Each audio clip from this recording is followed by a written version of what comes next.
Hey guys, good morning. So it's April 5 and obviously we're on quarantine and I don't have a lot of content left that I've kind of been saving up.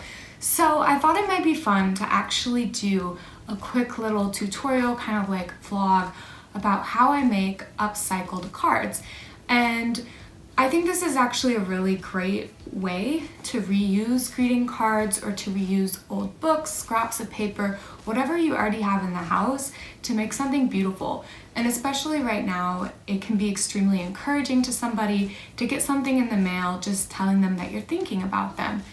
So I want to show you one of the projects that I've been working on quite a bit, and that is this Andy Warhol book that I got at a thrift store for $2.50.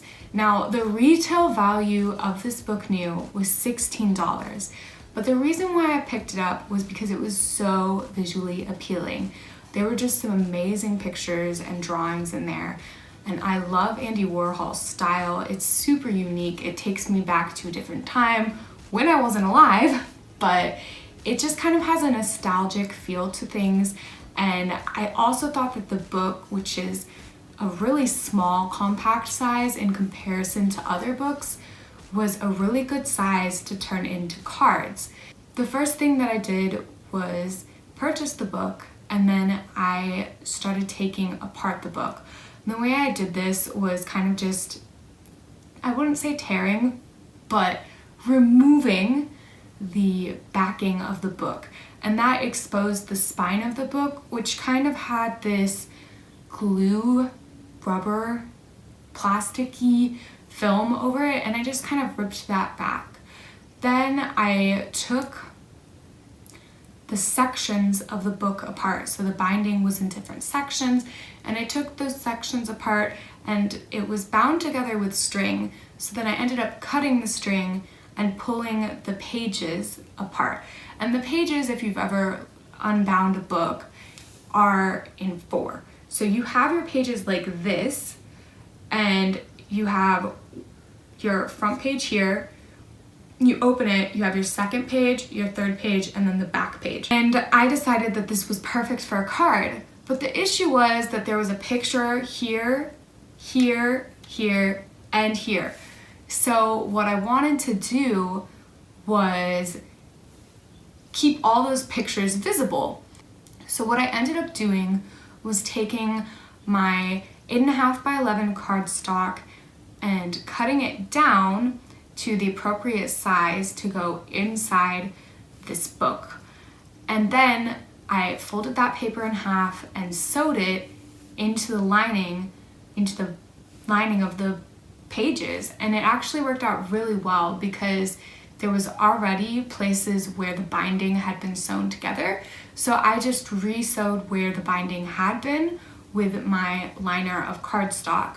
So now when you open up the card, you don't only get the picture on the front and the back, but you also get the pictures on the inside. And I think it's super cool because it's kind of like an art piece. It's something that you could definitely put up for decor for a little bit, or you might even be able to turn it into another card because you could just take the lining out and reuse that. I love keeping my cards, and I don't keep all of them, but ones that are extremely special to me or ones that I think are just absolutely beautiful, I do keep, and I'll sometimes use them as wall decor. And I do have a special box with all the special notes that people have written me over the years.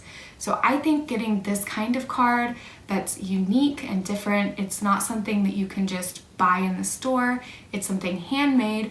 I would love that, and I would love to keep that in my special box, or if it had all this cool artwork, I would probably display it. So I just think it's a really creative craft to do. And I think that there's so many different book styles out there that you could get a book that might be a little more tailored to you. So maybe you're not into Andy Warhol, but you're into gardening.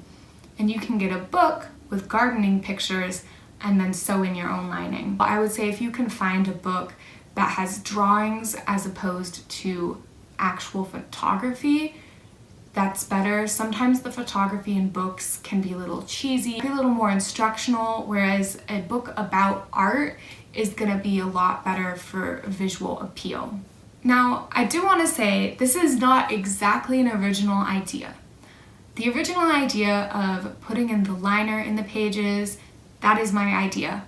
But I was actually inspired by this really pretty card that my mom gave to me, and she gave it to me blank, so I haven't used it.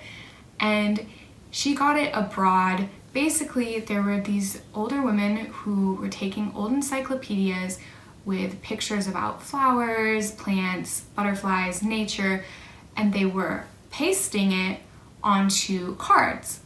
And I thought when I saw that that was such a cool idea, and it's something that I wanted to duplicate. And so when I found this Andy Warhol book, I knew it was perfect. And it's actually yielded quite a few cards. I would say that it's yielded probably over 30 cards. And I'm hoping to sell them in the future, but I'm also giving them as gifts because I think you can really see the amount of work that I've put into it, and it's something so unique and special that I hope people really enjoy and get to use. So I really want to see if you guys try this, and if you want to do that, you can tag me on your Instagram. My Instagram is @minimalimpact22, just like my YouTube. So I hope to see your own attempts at this. I'm sure you guys will come up with something cool. See you in the future.